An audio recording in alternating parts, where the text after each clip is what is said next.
আজকে আমার দুপুর বেলায় প্রায় 40,000 টাকার মতো হারিয়ে গিয়েছিল। সুবহানাল্লাহ কে বলল রে?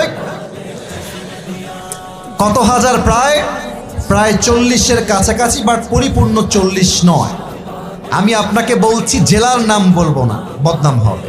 হোটেলে ছিলাম ভাই, আমরা তো প্রোগ্রাম করি রাত 2টা 3টা 1টার সময় মানুষের প্রোগ্রাম শেষ হয়, ঘুমালে মাথায় সেন্স থাকে না।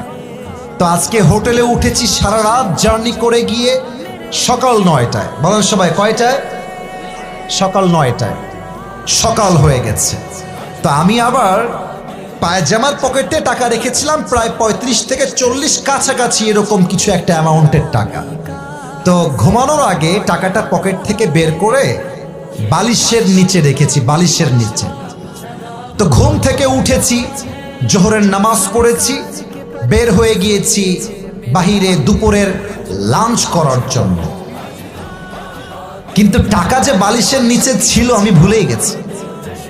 হোটেলে খেতে গেছি, বিল দেওয়ার জন্য বলেছে, বিল হয়েছে 600 থেকে 700 টাকা।